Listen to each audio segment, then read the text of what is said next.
Hello students, this is Nitin Mohod and today we are going to see the complementary symmetry logic, that is CMOS logic. So complementary symmetry logic or CMOS logic is a technology which is used in ICs.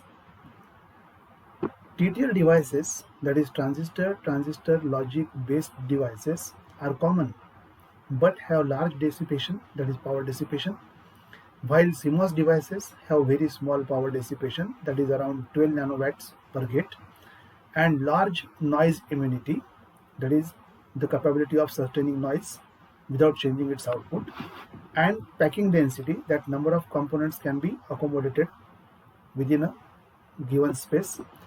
But despite of these many advantages, they are slower than the TTL devices. They are used in applications like pocket calculators and wristwatches. In complementary symmetry IC logic, P and N channel type of MOSFET transistors are used. Now MOSFET is metal oxide semiconductor field effect transistors. They are connected in complementary symmetry arrangement, which is also called as COS-MOS arrangement. The transistors used here in this case, that is I am talking about MOSFETs, they are used in an enhancement mode or enhancement type. So far the subdivision of MOS families is concerned, the MOS circuits are broadly divided as non-complementary MOS and complementary MOS, which is also called as CMOS. Non-complementary MOS is further subdivided as PMOS and NMOS. First we will see the basic inverter logic by using CMOS logic, that is complementary symmetry logic. So here we have shown the diagram for, and this is the basic inverter circuit using P and N channel MOSFET transistor is shown. Now here this is the P channel MOSFET and this is N channel MOSFET, as it is clear from the direction of the arrows. Q1, this transistor is a P channel and the source is connected to the bulk or substrate B. So here you can see the source is connected to the bulk or substrate B, while Q2, this transistor, is a N channel transistor. When A equals to minus VSS, now A here is the input and Y is the output. So when A is equal to minus VSS, this transistor Q2 gets off while this Q1 gets on. Therefore the current can flow through Q1 but cannot flow through Q2. Therefore you will get maximum voltage at the output Y, which is equal to plus VDD. So that we have shown. So for zero input or low input we are getting high output, that is the inversion property. Second case will be when A equal to plus VDD.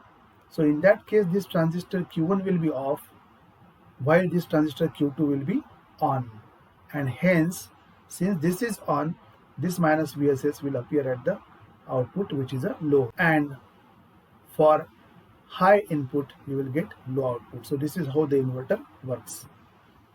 In both the cases one of the transistor is off, and since both the transistors are in series, the current drawn is extremely small. Inversion as above can be used to construct NAND or a NOR gate.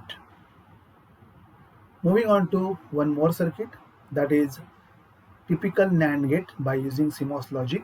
So it is already shown in the figure. Now here we will consider the situation when A equals to B equal to 0, that is this input and this input. Now here since we are talking about the NAND gate, it will have two inputs here and one output as usual. So when A equal to B equal to 0, both Q1 and Q2 will be on. So that this transistor Q1 and this Q2 both will be on, while this Q3 and Q4 will be off, and therefore current will flow through Q1 and Q2 and you will get maximum voltage at the output, that is Y will be equal to high or plus VDD you can say, that is logic 1. When A equal to 1 and B equal to 0, now when this A equal to 1 and B equal to 0, Q1 and Q4 will be off, that is this Q1 and this Q4 will be off, while Q2 and Q3 will be on. Since Q2 is on, current will flow through Q2, but since Q4 is off, the current will flow through Q3 but it will not go through Q4, and therefore output will be equal to high. Similar happens in case of when A equal to 0 and B equal to 1, again you will get y equals to 1. The last condition will be when a equal to b equal to 1, that is both the inputs of the NAND gate are 1. In that case, Q1 and Q2 will be equal to off, that both these transistors will be off, and Q3 and Q4 will be on. Since Q3 and Q4 are in series, the minus VSS voltage which is connected here will appear across the output, that is output will be equal to low. Thus, the gate shown works as a NAND gate for positive logic. The truth table can be obtained as like this. This is, as you know, is the truth table for NAND gate or NAND logic. And specification of CMOS IC are as follows. Power supply, it requires in between 3 to 15 volts. Power dissipation is around 10 nanowatts. Propagation delay, that is the switching speed of the device, you can say it is 25 nanoseconds.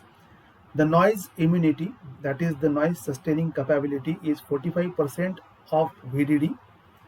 And fan out, that the similar number of gates it can drive is greater than 50, which is very high. So I hope the idea about the CMOS logic, the inverter circuit which we have seen here in this video, along with the NAND circuit which we have shown, which was based on CMOS logic, is clear to you. Thank you.